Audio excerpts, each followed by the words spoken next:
ஸ்வயம்புவோ மனுரதோ ஜனசர்கசீலோகம் திருஷ்ட்வா மகீம சமயே சலிலே நிமக்னோ ஷஷ்டாரமாபசரணம் பவதங்கிரி சேவாக துஷ்டாசயம் முனிஜனைர் சகசத்யலோகே. குருவாயூரப்பா, திடசித்தமான ஒரு பக்தியோட மனுவனுடைய கஷ்டத்தை நீக்குவதற்காகவும் உலகம் எங்க இருக்குன்னு தெரிஞ்சுக்கிறதுக்காகவும் பிரம்மாண்டத்திற்காக விடையை தேட ஆரம்பிச்ச பிரம்மா, உன்னுடைய பாதத்தை பவதங்கிரி சேவா, உன்னுடைய பாத கமலமே கதின்னு உன்னை சரணாகதி பண்ணாராமேன்னு இவர் வர்ணித்துக் கொண்டிருக்கக்கூடிய இந்த ஒரு வைபவங்களை நாம் எந்த திருக்கோயிலுடைய திவ்ய தரிசனத்தோடு அடைஞ்சிட்டு இருக்கோம்னு உங்க எல்லாருக்குமே தெரியும். 1000 வருடங்களுக்கு மேல் மிகவும் புராதனமானதும் பழமையானதுமான சென்னை மேற்கு மாம்பலம் சீனிவாசா தியேட்டர் அருகில் அமைந்திருக்கக்கூடிய கோவிந்தன் தெருவில் குடிகொண்டிருக்கக்கூடிய பாஷ்யக்காரர் ஆதி சென்னகேசவ பெருமாளுடைய மூலமூர்த்தியினுடைய உத்தமமான தரிசனத்தை அடைந்து இதோ உற்சவமூர்த்தியினுடைய தரிசனத்தை நாம் அடைய இருக்கின்றோம். இங்கு அமைந்திருக்கக்கூடிய அனைத்து சன்னதிகளையும் நாம் தரிசித்து விட்டோம். அதிலே நாம் செய்த பாக்கியம் ராமநவமி ஜனன மகோத்சவம் பாரத தேசம் எங்கும் கொண்டாடி கொண்டிருக்கக்கூடிய இந்த நேரத்திலே இந்த திருக்கோயிலிலே ஸ்ரீராமச்சந்திர மூர்த்தியை கம்பீரமான அழகான ஒரு உற்சவ மூர்த்தியாகவும் அம்பையும் வில்லையும் கையிலே தாங்கிக் கொண்டு சாந்தமான முகத்துடன் அவர் நமக்கு காட்சியளிக்க லக்ஷ்மண சுவாமியும் சீதையும் அனுமனுடன் இருக்கக்கூடிய அவர்களுடைய திருக்கோலத்தையும் நாம் கண்டுகளித்தது உங்களுக்கு நினைவிலே இருக்கலாம். இதோ அதே போன்ற உற்சவமூர்த்தியான ஆதிகேசவனுடைய திவ்ய தரிசனத்தை நாம் அடைகின்றோம். அதற்கு முன்னால் சற்றே நம்முடைய கண்களானது இங்கு அமைந்திருக்கக்கூடிய விமானத்தை நோக்குகின்றது. விமானத்தில் தான் எத்தனை சுதைகள்! சயன கோலத்திலே எம்பெருமான், அவருடைய நாபியிலே இப்போது தவித்துக் கொண்டிருக்கக்கூடிய பிரம்மா, மகாவிஷ்ணு நின்ற திருக்கோலத்திலே, நரசிம்மரோ அமர்ந்த திருக்கோலத்திலே, லக்ஷ்மியோடு மற்றொரு மகாவிஷ்ணு. அது மட்டுமா, சுதர்சனர், வராகர், இவர்களுக்கு கீழே அழகான ஆதிசேஷன் நமக்கு புண்ணியகோடி விமானம் என்று அழைக்கக்கூடிய இந்த விமானத்திற்கு கீழே இதோ விமானத்தை தரிசித்துவிட்டு உற்சவமூர்த்தியிடத்திலே நாம் நிற்கின்றோம். உற்சவமூர்த்தி அழகாக நின்ற திருக்கோலத்திலே மூலமூர்த்தியை போன்றே சதுர்புஜங்களிலே அழகாக சங்கு சக்கரங்களை திருக்கண்டேன் பொன்மேனி கண்டேன் என்ற நமக்கு திவ்ய தரிசனத்தை அளிக்கின்றார். ஆகா, உயர்ந்த திருமன்காப்பனுடைய தரிசனம், உயர்ந்த உத்தமமான அழகான காணக்கடைக்காத நாசி, அந்த மூக்கனுடைய தரிசனத்தை நாம் அடைகின்றோம். இருபுறமும் ஸ்ரீதேவியும் பூதேவியும் அவர்களும் நின்ற திருக்கோலத்திலே தாமரை புஷ்பத்தை தான் கையிலே தாங்கிக் கொண்டு உயர்ந்த திருமாங்கல்யத்தை சார்த்திக் கொண்டு எம்பெருமான் துளசி மாலையும் தான் சார்த்திக் கொண்டும் கலைந்து திருவாபரணங்களோடும் நமக்கு காட்சியளிக்கக்கூடிய இந்த ரூபத்தோடு சற்றே நாம் கண்ணை திருப்பினோமே ஆனால் இங்கும் ஒரு சுதர்சன ஆழ்வார் இவருடைய சன்னதியிலே நமக்கு திவ்யமாக காட்சியளிக்கின்றார். சைனபேரருடைய திவ்ய தரிசனத்தையும் நாம் அடைகின்றோம். அது மட்டுமா, நாராயணியத்தை நாம் கேட்டுக்கொண்டிருக்கின்றோம். கிருஷ்ணன் இல்லாமல் சன்னதியினுடைய பூர்த்தி முடியுமா? ஒரு திருவடியை தான் தூக்கி கொண்டு அழகாக நவநீத கிருஷ்ணனாக இங்கு நமக்கு கண்ணன் குதூகலமாக காட்சியளிக்கக்கூடிய வைபவம் சர்வதேவ நமஸ்கார கேசவம் பிரதிகச்சதி என்று யாரை நமஸ்கரித்தாலும் அது கஷ்டங்களை போக்கக்கூடிய கேசவனிடத்திலே போய் அது சேர்ந்து விடுகின்றதாம். அவ்வாறு நமக்கு அமைந்திருக்கக்கூடிய உத்தமமான நவநீத கிருஷ்ணனுடைய அழகான திவ்ய தரிசனத்தை அவனுடைய முத்து மாலையுடன் நாம் அழகாக தரிசித்துக் கொண்டு இதோ நாராயணியத்திற்கு திரும்பிவிட்டோம். பட்டத்ரி அந்த ஸ்லோகத்தை முடிப்பதற்கு தயாராகிவிட்டார். குருவாயூரப்பா, பிரம்மா தங்களுடைய பிரார்த்தனையை திவ்யமாக தங்களிடத்திலே வைத்தார். அவ்வாறு வைக்கும் போது அவர் தங்களுடைய சரண சேவையிலேயே தன்னுடைய மனத்தை செலுத்தினார். இதனால் நாங்கள் தெரிந்து கொண்ட தர்மம் என்ன தெரியுமா? பகவானை உபாசிப்பவர்களுக்கு எத்தனை கஷ்டம் வந்தாலும் ஆபத் பாந்தவனான அவனே அவர்களுக்கு கதியாக இருக்கின்றான். பயம் பயம் என்று அவனிடத்திலே நாங்கள் செல்லும் போது அபீதிரிக யஜ்ஜுஷாம் யதவதீரிதானாம் பயம் பயாபய விதாயினோ ஜகதி என்னிதேசே ஸ்திதாக ததே ததிலங்கித்த துருகின சம்பு சக்கராதிகம் ரமாசக மகீமகே கிமபி ரங்கதுர்யம் மகான்னு சுவாமி தேசிகன் சொல்வார். நாம போய் யாரா இருந்தாலும், பிரம்மாவா இருந்தாலும் சரி, சாமான்யமான மானுடனாக இருந்தாலும் சரி, ஒரு பிராணியா இருந்தா கூட சரி, பகவான மனசுல நினைச்சுட்டு கஷ்டம்னு நின்றா என்ன ஆகுமா? நாம போய் பயம் பயம்னு நிற்போம். உடனே சுவாமி என்ன பண்ணுவாராம், நமக்கு ஒரு பயத்தை கொடுப்பாராம்.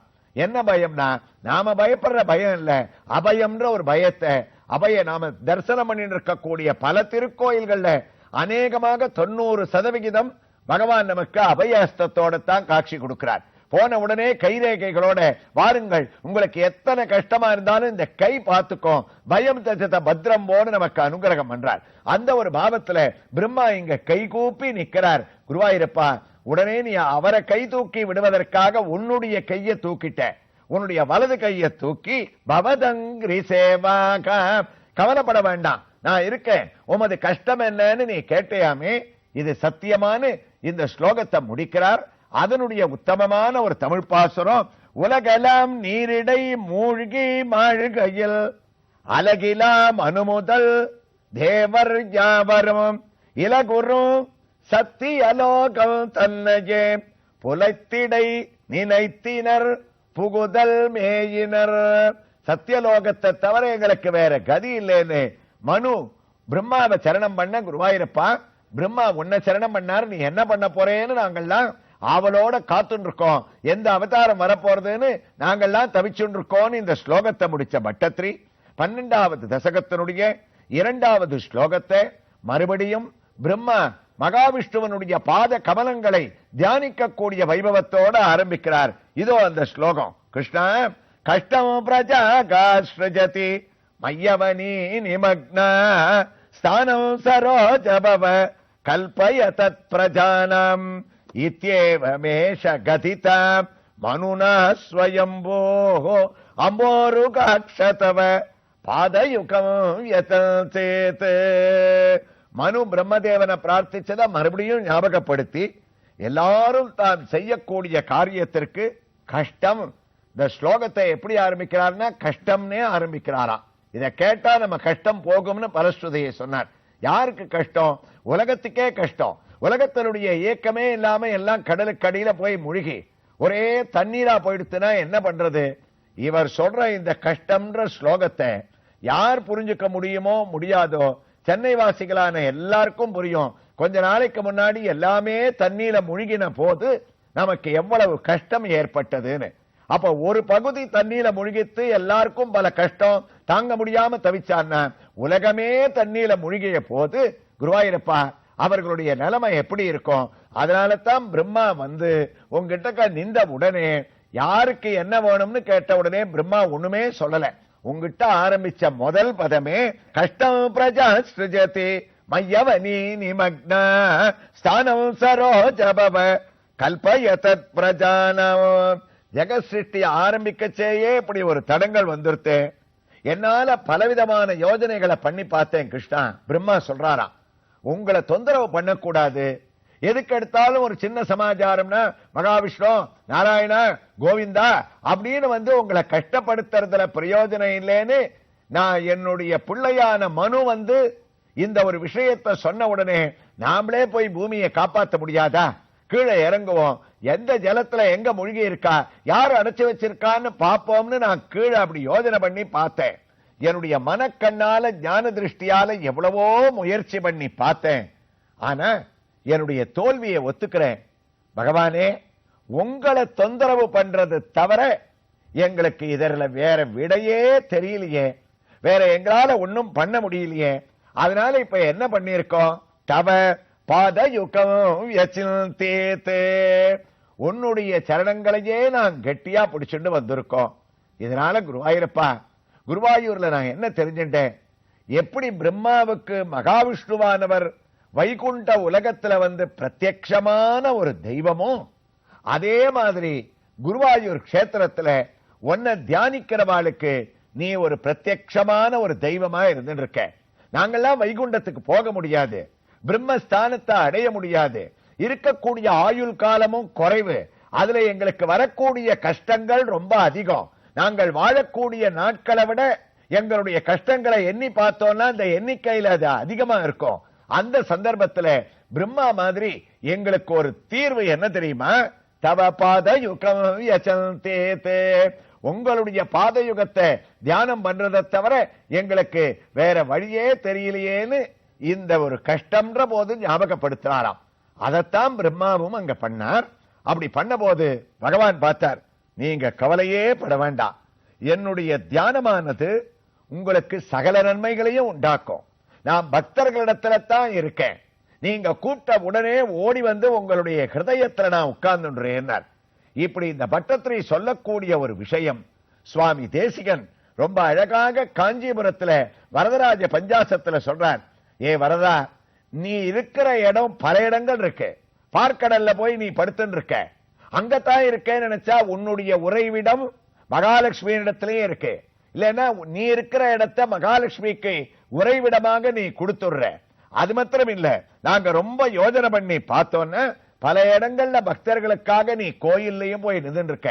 பரம் யூகம் விபவம் அந்தர்யாமித்துவம் அர்ச்சைன்னு இருக்கச்சே எனக்கு என்ன தோன்றதுன்னா, ஔதல்வதே மகதி சத்மணி பாசமானே ஸ்லாக்யே சதிவ்ய சதனே தமச பரஸ்மம் அந்த கலே பரமிதம் சுசிரம் சுசூக்ஷ்மம் ஜாதம் கரீச்சகத மதரனஸ்பதம் தே. என்ன அழகுன்னு பார்க்கணும். பட்டத்திரி குருவாயூரப்பனை சொல்றதும் தேசிகன் வரதராஜ பெருமாளை சொல்றதும் எல்லா தத்துவம் ஒண்ணுதான். நீ இருக்கிற இடம் பார்க்கடல் ரொம்ப பெருசு, பலவிதமான சௌகரியங்கள் அங்க இருக்கு. நீ எந்த இடத்துக்கு போனாலும் வைகுண்டத்திலேயே அவ்வளவு உயர்ந்ததாக இருக்கு, பெரிய ஆதிசேஷனான படுக்கவனுக்கு. ஆனா எல்லாத்தையும் திறந்துட்டு என்ன பண்ற, நாங்க கஷ்டம் கஷ்டம்னு கூட்டோம்னா ஓடி எங்க மனசுல வந்து உட்கார்ந்துடுறீங்க. கிருஷ்ணா, உன்னுடைய கருணத்தா என்னப்பா, ஒரு வசதி கிடையாது, இங்க சின்ன இடம், கல்மிஷமே நிறைஞ்சிருக்கு எங்க மனசுல, இவங்கிட்ட போய் நம்ம உட்காரலாமான்னு நீ யோஜனை பண்றியா? அந்த கலே பரமிதம் சுசிரம் சுசூக்ஷ்மம் ஜாதம் கரீச்சகத மதரனஸ்பதம் தே. எல்லாத்தையும் தூக்கி போட்டுட்டு ஆதிசேஷனை விட்டுட்டு கருடனை விட்டுட்டு மகாலட்சுமி கிட்ட இது வெளியில வந்து பார்க்கடல்ல இருந்து கீழே இறங்கி எனக்கு இந்த சின்ன இடம் போரும்பா, பக்தன் என்ன தியானம் பண்ணிட்டானே, கிருஷ்ணான்னு கூட்டுட்டானே, குருவாயூரப்பான்னு சொல்லிட்டானே, நான் போய் அவன் மனசுல இடம் பிடிக்க வேண்டாமான்னு ஓடி வந்து எங்க ஹிருதயத்துல எத்தனை கஷ்டத்தை பொறுத்துன்னு நீ உட்கார்றேன்னா உன்னுடைய கருணை என்னன்னு சொன்னாராம். அதனால தான் இவர் பிரார்த்தனை பண்ண உடனே பட்டத்திரி சொன்னார், பிரம்மாவினுடைய ஹிருதய கமலத்துல வந்து எல்லாத்தையும் திறந்துட்டு நீங்க போய் என்கிட்ட கஷ்டம்னு வந்து சொல்லலாமா? நீ என்னுடைய பிள்ளையாச்சே, உன்னுடைய கஷ்டத்தை தீர்க்க வேண்டியது அப்பாவானே என்னுடைய கடமையாச்சேன்னு சொல்லி குருவாயூரப்பா பிரம்மாவனுடைய நீ அங்கேருந்து கிளம்பி பிரம்மாவனுடைய ஹிருதயத்துல அமர்ந்துண்டியாமே, இவ்வளவு கருணையா உனக்கு பக்தர்களிடத்துல, சரி ஹிருதயத்துல உட்கார்ந்த எப்படி வராகமா வெளியில வரேன்றத பார்ப்பதற்கு நான் ஒரு ஆவலோட இருக்கேன்னு வராக அவதாரத்தை திரும்பி திரும்பி இந்த தசகத்துல நடுவு வரப்போறதுனால பட்டத்திரி குருவாயூரப்பனுக்கு ஞாபகப்படுத்திட்டே இருக்கார், நமக்கும் ஞாபகப்படுத்திட்டு இருக்கார். தொடர்ந்து கேட்கலாம். இங்கு எழுந்தருளி இருக்கக்கூடிய ஆதிகேசவ பெருமானுடைய திவ்ய ஆரத்தியோடு அவரிடமிருந்து உத்தரவு பெற்றுக்கொண்டு நாம் மீண்டும் ஒரு கிருஷ்ணனுடைய திவ்ய தரிசனத்தோடு கிருஷ்ணாய துப்யம் நமக.